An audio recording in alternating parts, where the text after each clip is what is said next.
ফ্যামিলির সাথে যে টাইমটা স্পেন্ড করি এই টাইমটা মানে ডে বাই ডে আমাকে অনেক হ্যাপি ফিল করায় যে আমি অনেক জিনিস শিখতেছি যেটা আমি ম্যারিড লাইফে এসে শিখতে পারতেছি। তো এই জিনিসটা আমার কাছে অনেক ফানি লাগে যে সিঙ্গেল লাইফে একরকম ছিলাম, এখন ম্যারিড লাইফ ফ্যামিলির সাথে ডিফারেন্ট টাইম। তো এই জিনিসটাতে আমি অনেক মানে ভালো ফিল করি।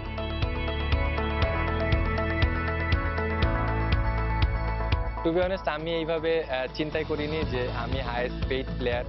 আমি যেহেতু লাস্ট ইয়ার পারফর্ম করছি, আমার এক্সপেকটেশনটা খুব ভালো ছিল যে আমি 2-3টা টিম আমাকে বিট করবে, ওই এক্সপেকটেশনটা ছিল। বাট হায়েস্ট পেইড হবে এটা আমি কখনোই চিন্তা করিনি।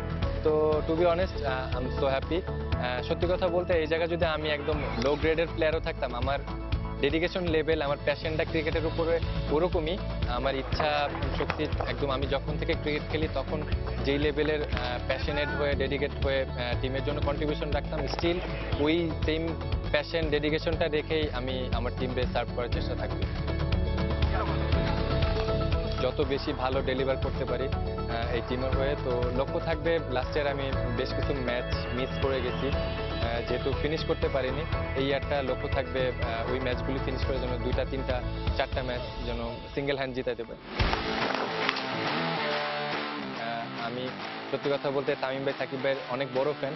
ছোটবেলা থেকে এদের খেলা দেখে বড় হয়েছি। ছোটবেলা থেকেই চিন্তা করতাম যে এদের মতন প্লেয়ার হব। দেশের বাইরে ওইভাবে চিন্তাও করি না। তো সাকিব ভাই, তামিম ভাই, মুশফিক ভাই এরা হচ্ছে আমার অনেক বড় রোল মডেল। এদের দেখে দেখে বড় হয়েছি। তো এরাই আমার হচ্ছে ছোটবেলার ইন্সপায়ার।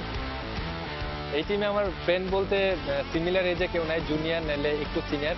শেখ মেহেদী ভাই ফ্রেন্ড না, মোস্ট সিনিয়র বড় ভাই, বাট ওনার সাথে অনেক ক্লোজ। অলসো আরো 2-3 জন আছে, বাট তারা সিনিয়র নাহলে জুনিয়র। বাট শেখ মেহেদী ভাইয়ের সাথে আমি অনেক বেশি ফ্রেন্ডলি। জয় হচ্ছে আমার 2 ব্যাচ জুনিয়র, বাট ও আমার ভেরি ক্লোজ ছোট ভাই। Is a very talented player. তো ও আমার কাছের ছোট ভাই।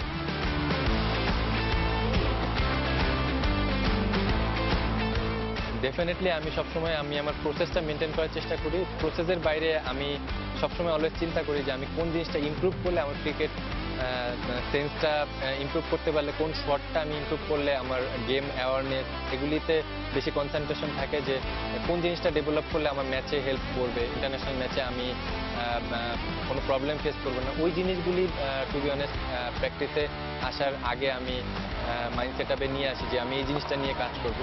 তো স্পেসিফিক সিলি সিলি জিনিস আছে, এই জিনিসগুলিতে আমি সবসময় মানে আমার প্রসেসে কনসেন্ট্রেশন রাখি।